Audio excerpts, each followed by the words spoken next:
Hello, everyone. Good morning. Is everyone awake yet? Do we need some more coffee? Woo!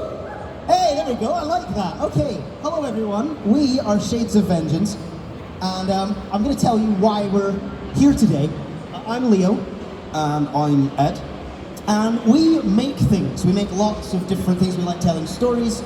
We make comics, role-playing games, audio dramas, novels, comics, miniatures, a movie, you name it, we've probably done something with it. So we thought that it would be really nice to stand while you sit and have a bit of a conversation about how we make sure that these 200 odd projects that we've done come to an end, that they actually work, publish, finish, and how we, I guess, find the time to do that, among other things. Because a lot of the same problems arise no matter what kind of thing you're making. So everyone here has probably started something and you're in the middle and you've got stuck. There's nothing wrong with that. People get stuck with different things. But it's also fine to be here if you're about to start a project and you're worried you might get stuck. That's fine too. We're not going to kick you out. Don't worry. So, I think I'm going to start with what we've got asked a lot before. The most common, probably. One of the most common. Well, before we do that, quickly, I just want to say we're going to talk for about 25-30 minutes, but we are going to leave plenty of time for questions at the end, because there's a 45-minute panel. So we want you guys to be able to ask us on anything that we maybe haven't gone far enough to expand on, or anything that you want to ask a follow-up question on. So we'll make sure you have some time for questions, so yeah, hold on to those until the end. We're going to go through, basically the meat of this panel is us going through the most common things that kill creative projects, that mean that they don't work out, they don't finish. So, yeah, let's start with the most common problem that we get talked about, which is... This is the one that hits me hard a lot. Writer's block. You know, I get started, something gets in my way, multitudes of things. You know, I haven't slept enough. Something's changed in my life, and then I'm staring at the screen, and I'm feeling sorry for myself. First things first, write something. If you're staring at a blank screen or a blank page, start filling that page, because that will make a difference. Don't worry if it's garbage. It's okay. Like, it's fine to write garbage and then go back and edit it later. If you start writing things, you will find it vastly easier to edit and go, wow, that really was garbage and I really do need to fix it, rather than, yeah, that staring at a blank page. But if you're struggling to even write garbage, which does happen, consider writing some bullet points about what it is that you want to happen on this page, in this scene, whatever medium you're in, obviously that varies, but consider, hey, I want these things to happen, but I can't quite put that into words that make any sense or have a level of quality that I'm okay with right now. So here's some bullet points. These are the things that I want to happen. Let's go on from there, and then you can skip over it. And that is also the final idea that I have for you instantly. If you are looking at a blank page, if you're struggling, if you're going, oh, I know exactly what happens after this page, but I really just can't put this page into words, skip it, come back. It's fine, like, that's okay. Do the thing that you can actually do, that you do actually have in your mind, and I'm popping this microphone really hard. I apologize, everybody. I'm terrible at microphone etiquette, just ask him. You gotta keep it a fist away from your face, and that can be hard sometimes. Got it.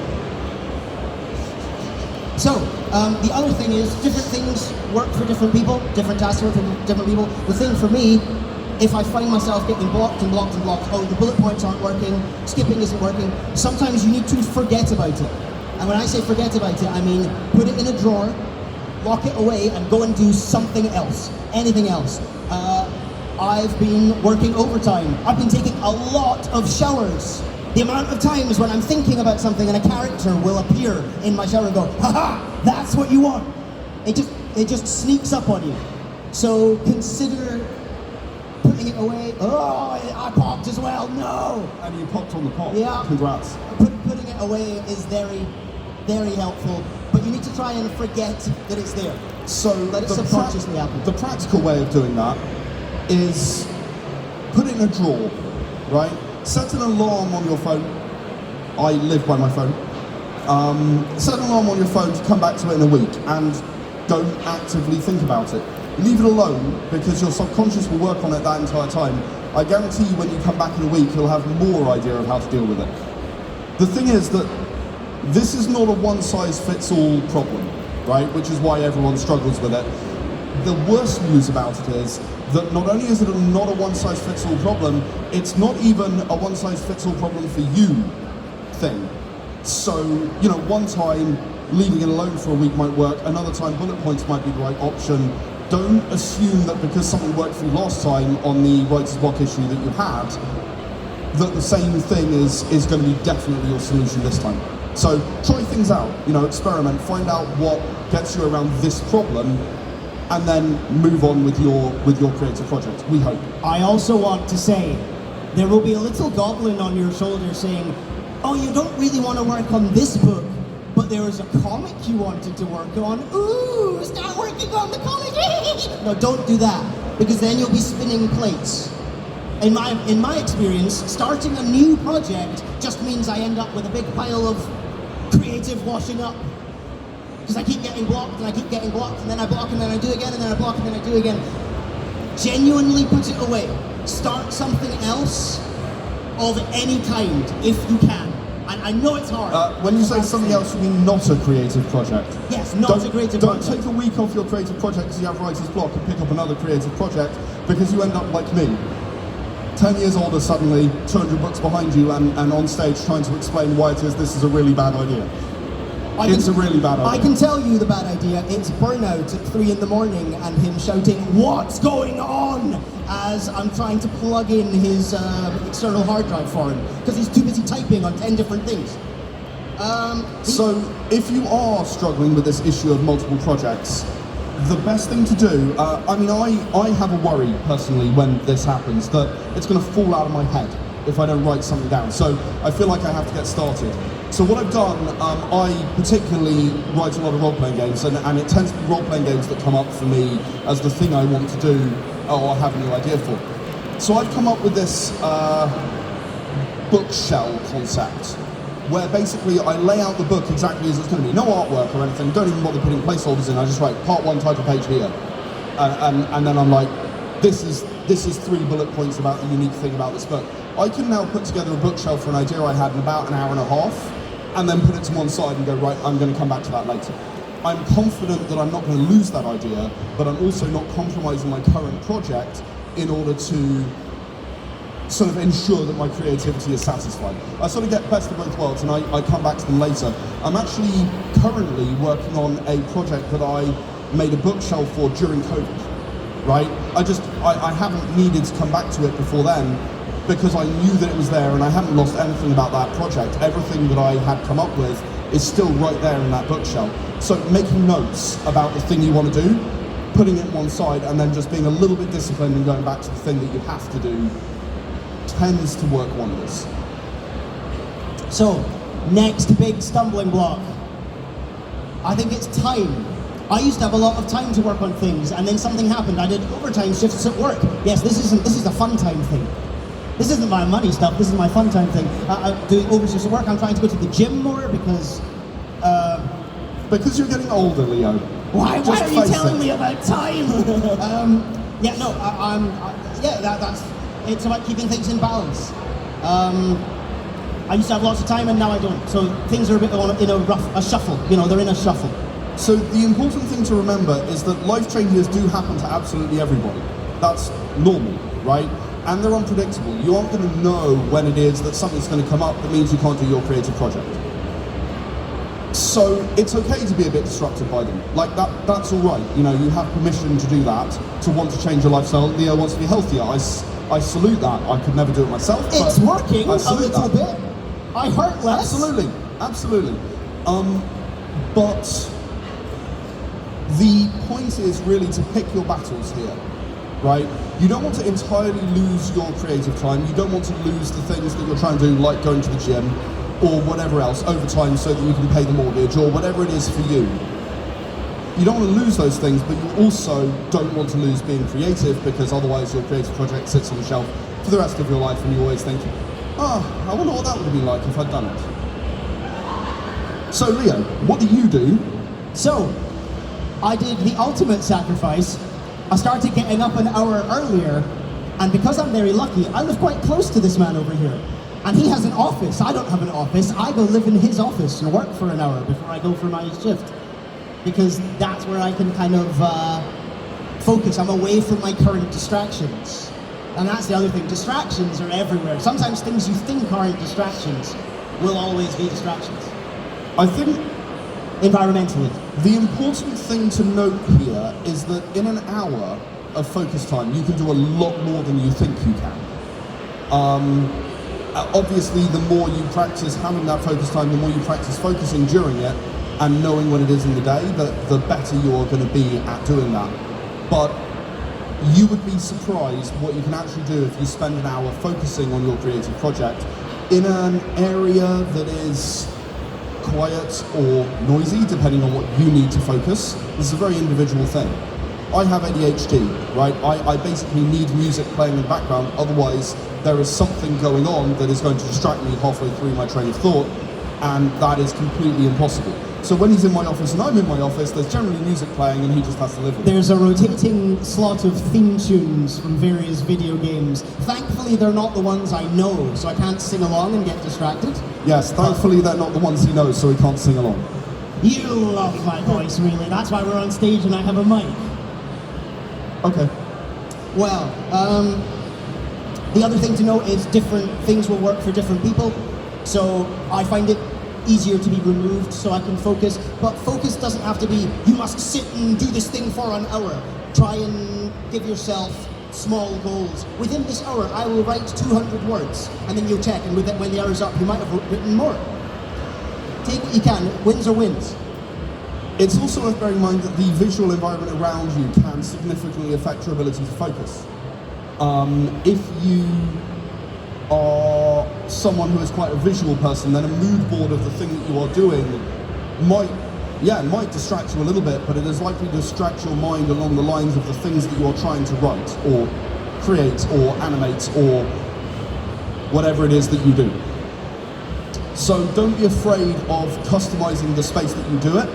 And for those of you who work from home, my strong recommendation is that you don't work in the same space as you try to be creative. Make it a different space. Even if it's over here in the room, have somewhere else that is physically different, because your mind capitalizes on that difference. To go, I'm not in work mode, I'm not thinking about whatever's going on Slack today.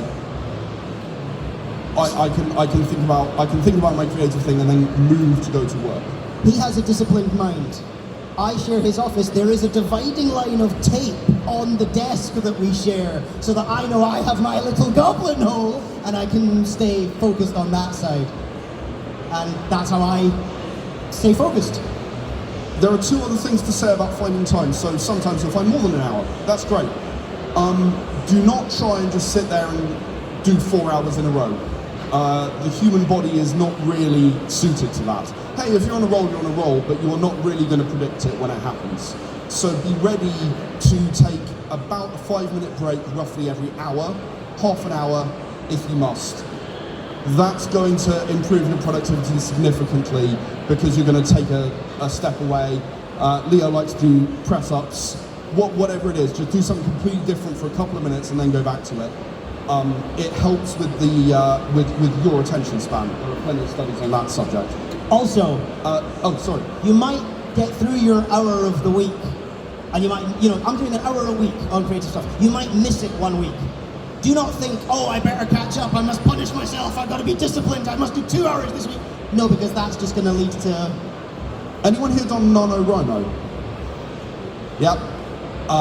That is the #1 trap that I have seen people fall into in NaNoWriMo. You miss a day, you are screwed. Like, the whole thing, you just feel guilty the entire rest of the time. You probably fail the project in the long run. It's a really bad idea to go chasing after that number, which is ultimately arbitrary, right? Also, what says that NaNoWriMo can't end on the 5th of December because you had 5 days of completely valid, I couldn't do this? I don't know of anything. Yeah, be kind to yourself on that kind of thing. Just a little bit.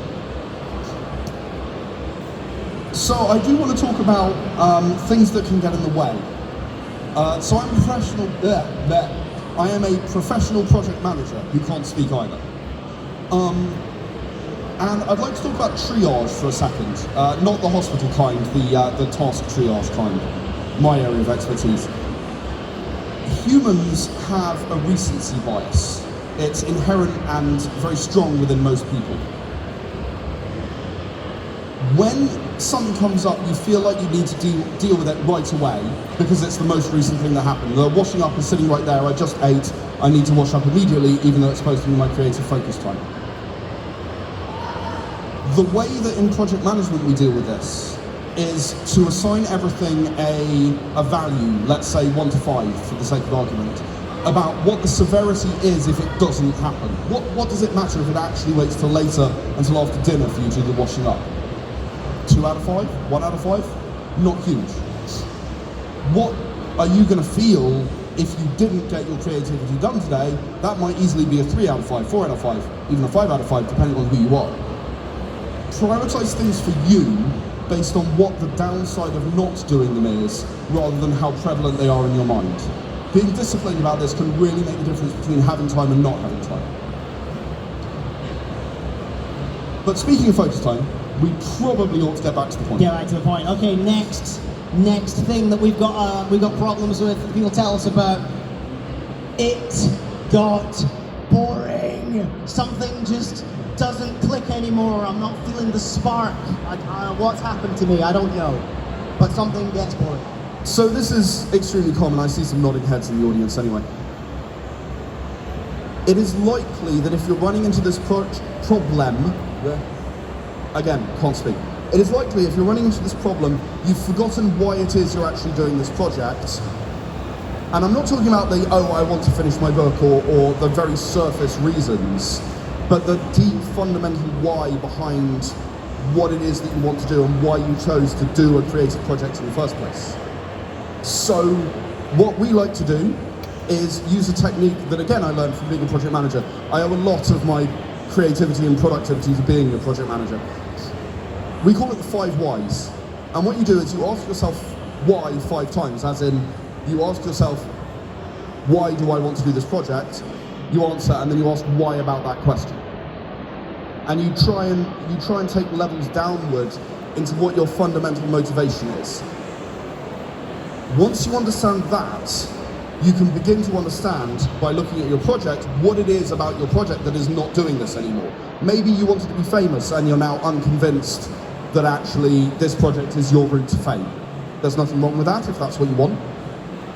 Maybe you want to get rich and you're not convinced you're going to get rich from this project. Figure out your why, and you are likely to realize by examining your project why it got boring. And I have a perfect example of it got boring. I've started making a game. I'm stealing his flavor. I wanted to make a game. It's taking me 7 years to do this game. It's not even finished yet. But I'm still doing it. Side note, not a race, okay? My first game took me 2 years. My 4th game took me 6 months. It's not a race. It's about how long you need to do your creative project. There is no right or wrong length of time to take. And I started going through the whys, and you know the biggest problem? I kept having ideas and saying, oh yeah, that's how the world works. Oh yes, this is great. And I kept not putting it down on paper. So once I started finding ways to write it down with bullet points, with a thing called Otter. Otter.ai is a little voice recorder thing that transcribes your recordings into text. Gets it right like 95% of the time. It's pretty good. It's decent. But once I started getting that stuff down on paper, it started forming things up. And then I took it over to this man over here and he said, let me show you my bookshelf. So I have a bookshelf for a biopunk now. And it's getting filled up slowly. So the way that I deal with my whys on a project is from the beginning. I create something that I call the project paradigm, which anyone who's been to one of these conversations before already knows what this is, so you can just switch off and go to sleep if you like. No, don't do that. That's wasting focus time. Is this focus time? I don't even know. I'm not gonna, no, go away. I'm focusing. The project paradigm is a short sentence that explains what it is that you want to do with this project. Now, it's not supposed to contain every detail of the why, but it's supposed to help encapsulate your understanding of what you're trying to deliver and you will then need to expand it by writing out what that actually means. So Leo is working on a tabletop role-playing game called Era Biopunk, and your project paradigm is? It is a biopunk Cold War with body horror in it. And that's my referential thing. I'm not going to explain what that means to me, but it'll sound different to everybody in this room. That's fine, that's what paradigms do. I know what it means to me, and I can refer back to that to make sure that I'm staying on track. Sort of then you can make sure that all of the ideas that you have, they are actually in line with what you were intending to do, in line with your why, and that tends to help significantly with the motivation around a project getting boring, because you're looking at it and you're going, hey, actually, adding space dragons into your Era Biopunk thing, that's not going to work, right? Doesn't work for Leo, might work for me, might be a suggestion I give him, but he can look at that and go, no, you know what, I'm not thinking that's right for my vision of Cold War biopunk. People riding on dragons, genetically engineered dragons. I think that sounds kind of cool. Doesn't fit with the vision, and that's fine. But inserting things that don't fit into your vision will often make you go, I don't really like this so much anymore. It's not really feeling right to me the way that I had originally expected. It's worth saying that if you're examining that, maybe the paradigm shifts a tiny bit. So examining that and seeing what fits, what doesn't, how it feels. It's fine to refine your paradigm. I don't want to get too deep into that. Your paradigm should come from your whys, always, right? So if you're going to change your paradigm, really examine your why and make sure that you haven't lost what you really want by changing your project paradigm. Yes, sorry. The next big problem that we run into is what we call 80-20. Many of you might have heard some variation of the 80-20 rule. This is my bastardized version of it. When you are doing a creative project, the first 80% of what you're doing feels like 20% of the work. Because it's the stuff you want to do. It's the writing, or it's the creating the world, or it's building characters, or whatever it is that you want to do. But by the time you get to the last 20% to actually get it across the line, that is where the vast majority of creative projects end up failing. The reason is, you've got to push, right? It's hard to do this. It might be editing, or layout, or proofreading, or even fixing that story plot hole that I have. Whatever it is that you don't really want to deal with, that's that big, black, scary thing off to the side that you've been trying to avoid for 80% of the project, you are eventually going to have to deal with it. So, there's two ways to deal with that. You can look and see if there's a skill that's missing and try and do it yourself, or you can try and look for some help. You need to figure out what the block is. So, speaking about doing it yourself, it is worth remembering that it takes 10,000 hours to master a skill. For anyone who's really, really good at mental arithmetic, that is about 5 years of 40 hours a week.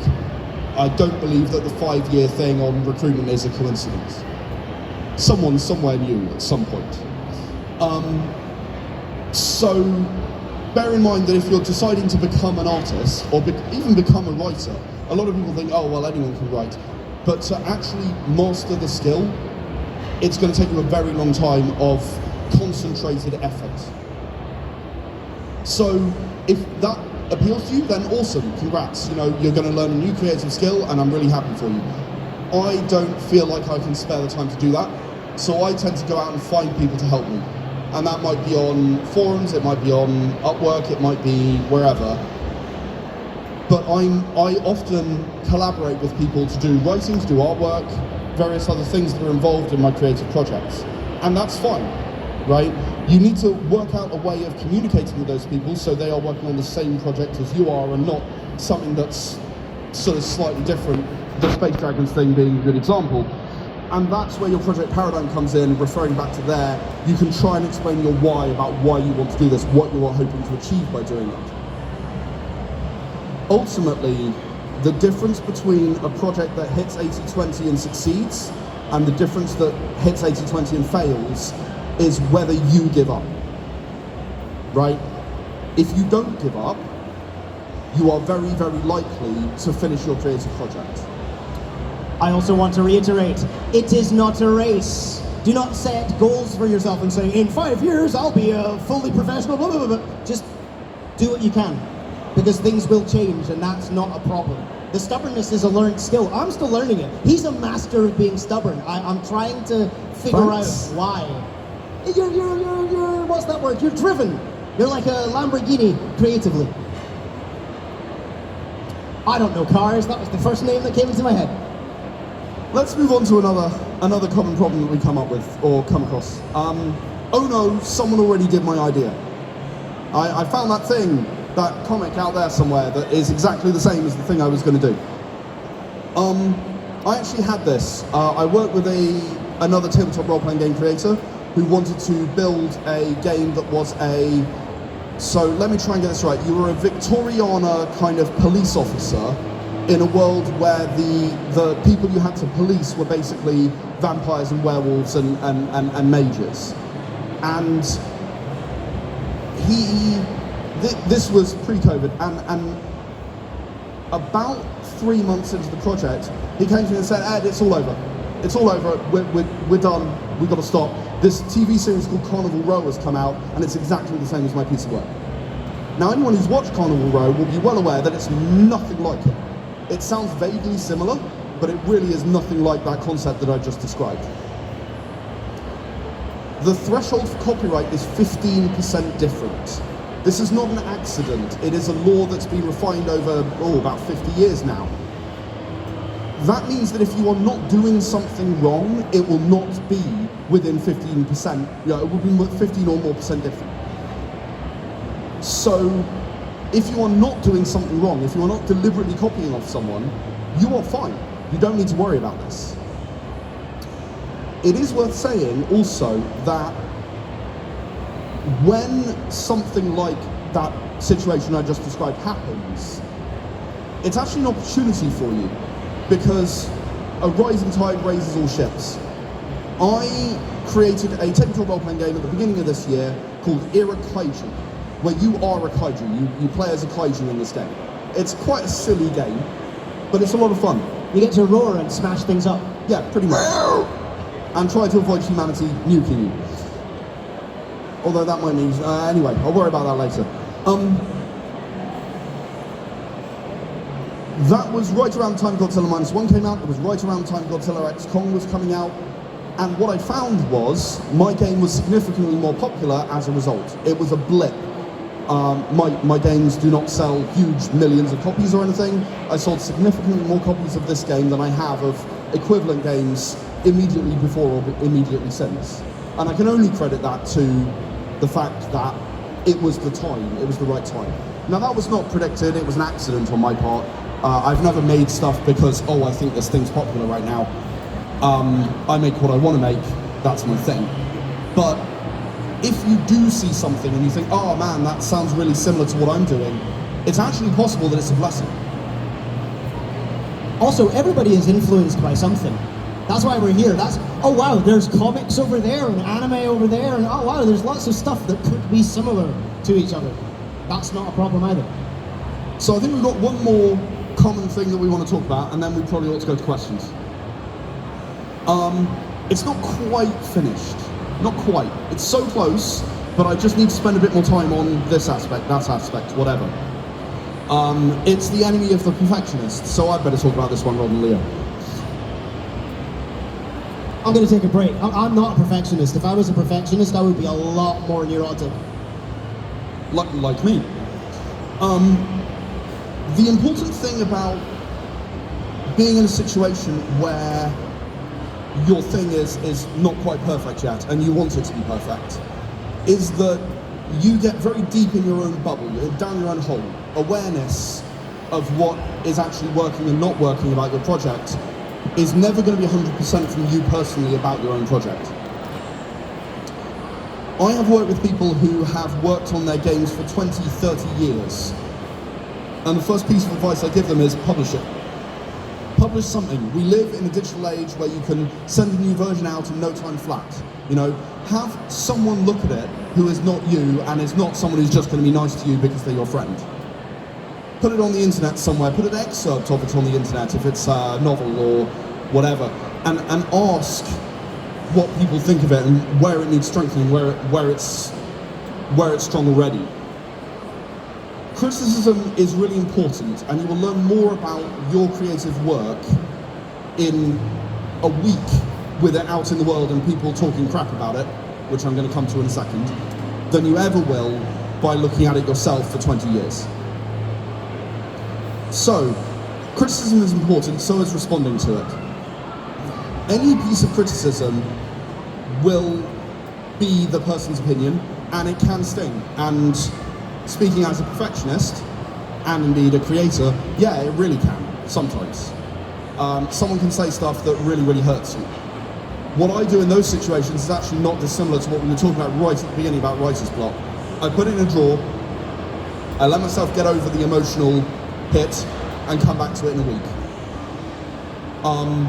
Because usually, whether their criticism is well-informed or not, there's something in there. Now, ultimately, I might agree or I might disagree. My very first game, someone came up to me at a convention. They bought the game the previous year. It was my second of those conventions. And they said, this game is terrible. It's really, really bad. And I was like, oh, okay. Like, right, cool, why? Oh, you don't have stats for a dog in this tabletop role-playing game. Pardon? What? Oh yeah, well, I wanted to have a dog and you don't have stats for it, so it's a terrible role-playing game. Alright. Here are stats for this panther-like creature. Here are stats for humans. Maybe you can work backwards from that to get a dog? Like, the reality is that I'd long since decided that dogs do not exist in this universe, in this sci-fi universe, for a variety of reasons. So I was not going to change my game as a result of this feedback, but the feedback came from a lack of understanding that, and that's fine too. So what I needed to do was ensure that either I just go, no, you know what, not happening, or I go, hey, I'm going to make sure that this is a bit more clear when I refine my book about why the dogs are not there. Something as trivial as that can be something that really throws you, right? This happened to me 8 years ago, right? I remember it. So look at the criticism, consider that it's come from someone who is probably, in their own twisted way, trying to help you. And think, right, that statement had a reason. What was the reason, and do I agree with the reason? And is it valid at any level?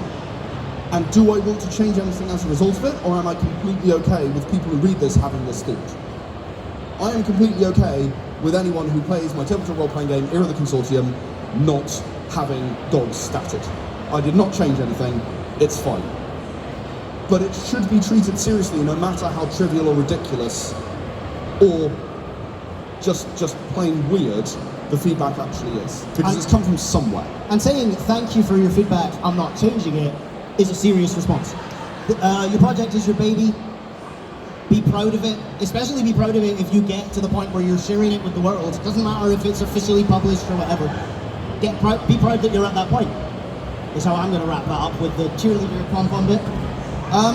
Do people feel like they could finish a project now? Woo! Nodding heads, my favourite thing. I think it's Q&A time now. I've just remembered something. Yeah, I remembered it too. In fact, fine, I'll do the thing. So, we're going to open to Q&A now. I'm sure we have not covered every single possible problem that anyone could have with their project. So, I'm just playing for time here while Leo does the thing. Oh, your bag is really big. So, nice weather today, huh? Why don't you start the questions and I'll come up with the surprise in a second. Once upon a time, someone who may or may not be currently sitting in the audience asked if we had ever considered being a stand-up comedy duo. No. I'm not funny. That's the problem. I'm not funny. You just got a bigger laugh Leo, from me and you're saying that? I'm not funny. There's tape everywhere. Oh my god. Okay, well, does anyone have any questions? Cool. You are right in front of me, so you win. I keep restarting stuff. How do you...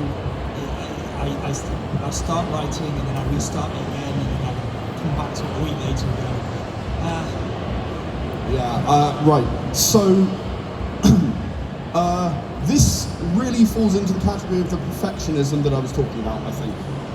It's that problem where you're looking at something and going, it's not good enough, I can do better.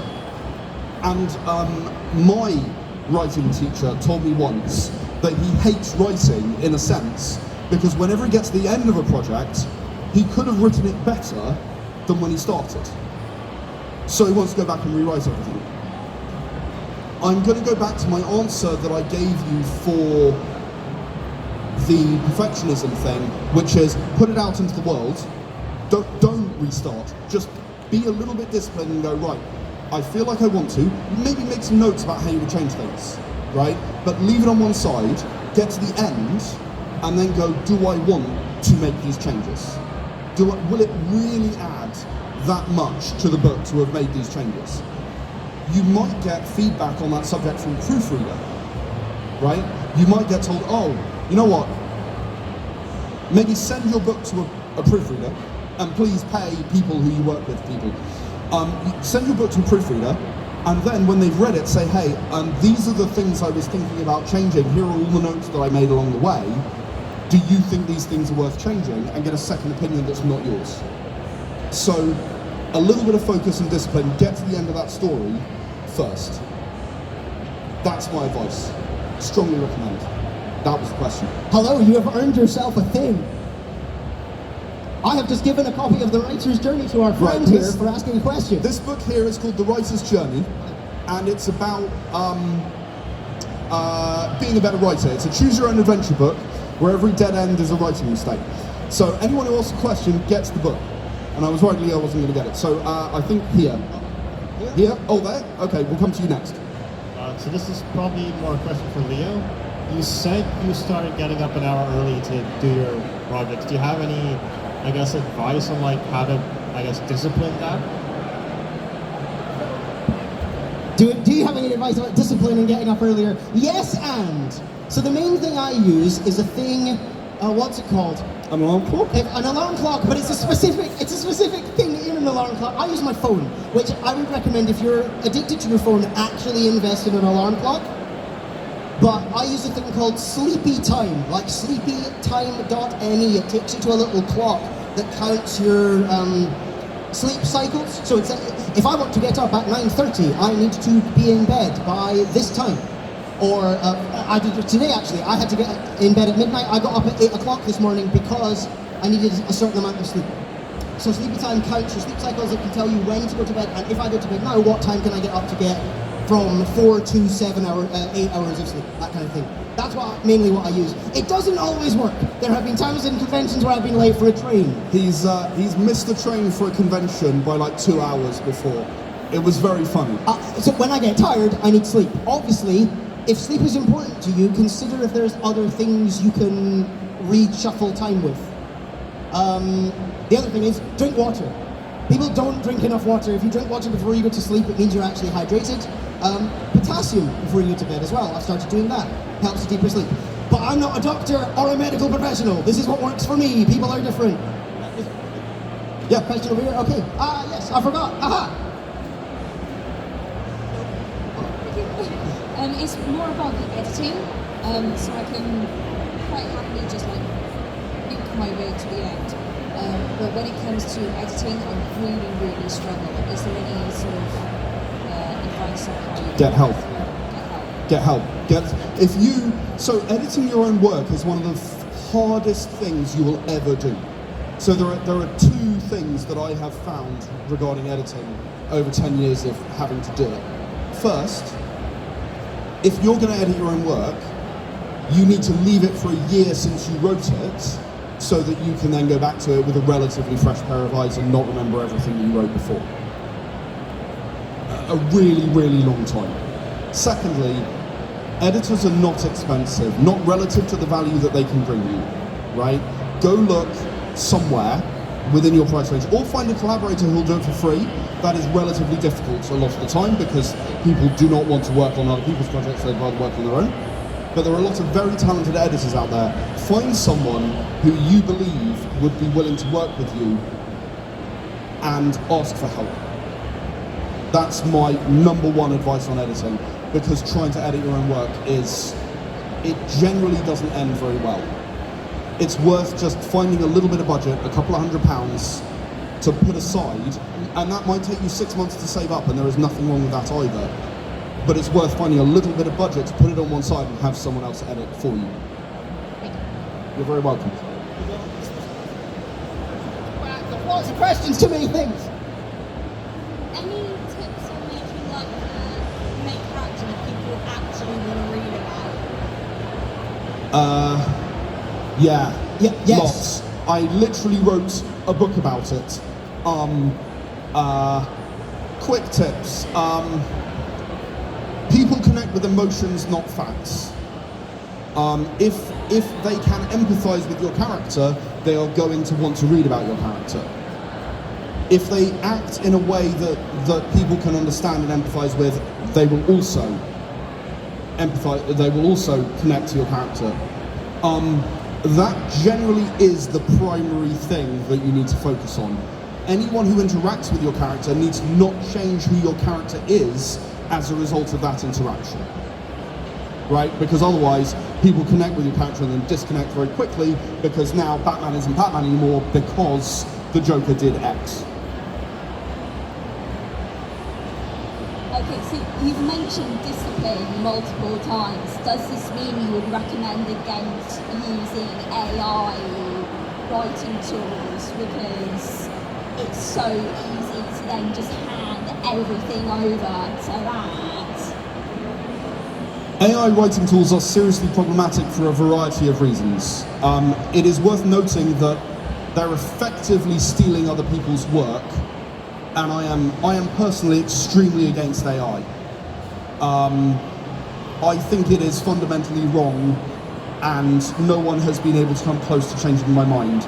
That is correct with art, it's correct with absolutely everything. You should not be stealing other people's work to bring your thing to life. So please do not use AI to write. If you need to use something to help you with your grammar, I mean, Grammarly is very, very borderline in my opinion. Please think carefully before you decide what tools you use, because yeah, you need to be morally okay with what it is you're doing. This gentleman over here has had his hand up for a very long time. Yes.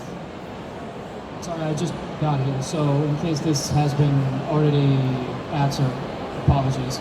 On the topic of discipline, what would be sort of emotionally the greatest push to get you to create? Some, like a drive? So I did cover it in a little bit of detail. We talked about why, asking why. Why is it that you're wanting to do this? Get really deep into that. Ask yourself why, and then ask yourself why about the why. Leo, over here.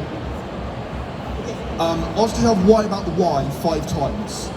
Figure out what it is that you need from a creative project and deliver that. And if you can stay focused on that, you are very likely to succeed. Do you have any advice if you are having the busy life problems, but the project that you want to engage in, it has a rolling deadline, with like podcasting, that sort of thing? Yes. That is a hard one, for sure. The best thing that I can suggest is make sure that you build up an amount in advance before your first rolling deadline, right? So everyone understands that podcasts have season breaks, right? Build up your podcast, get 8 of your 10 episodes done if that's what you think you're going to get over the 10 weeks that your podcast is running, and then have a break. That's fine, no one's going to judge you for doing that. It's okay. Also, it's not the end of the world if you have to say, sorry, things got in the way. Yeah. I just had to do that recently. We Yeah. we publish a bunch of audio stuff on We're going to be Patreon. late this month, sorry, or we're not doing it this week, or whatever. Things got in the way, life happened. No one's gonna actually have a really big problem with that in the long run. They'll appreciate your honesty more than anything, in my experience. You've got better eyes than me. Can you pick the last person? I'm really sorry. Yeah, last Oh one. goodness. I'm gonna have to make someone sad at the back in the red. There you go. Back in the red. This back in the red. Yep, right at the back in Hello. the red. Do you have any advice for when you're in like the storyboarding or like outlining phase of a project? and you're starting with an idea, and then you maybe start like losing confidence in the idea, or maybe you think, oh, this isn't like as good as I originally thought it was. Like, how do you sort of like regain the confidence to like continue working on the project? Hang on to the microphone for a second, because I've got a question for you. And this might be a hard one, so forgive me. Why do you lose confidence in the project looking at it? I think, like, because when you have like an idea, it's obviously just, it's like very vague, you don't have anything down. But like, so for example, I'm a writer, so like, me, that process is like actually outlining, like, you know, developing characters and the scenes and everything. And then when you go into the details of the actual idea, it can sort of be like, oh, this idea wasn't as good. Like, sort of a thing where it's better in my head, but then when you put it on paper, it doesn't seem as good anymore, basically. So I am not a very visual person, all right?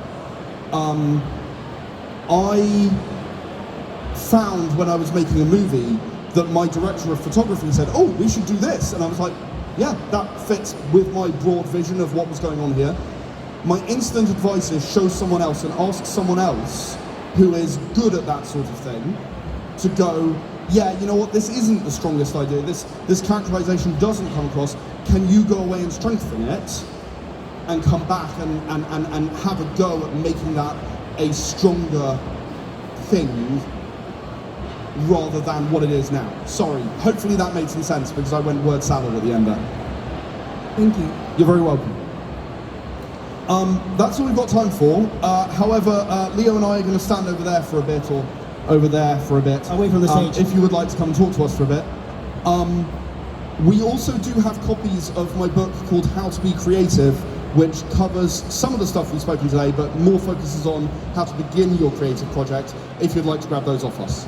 So that's it, that's all from us. Thank you very much for listening and being here. Thank you. And I hope you have a lovely convention.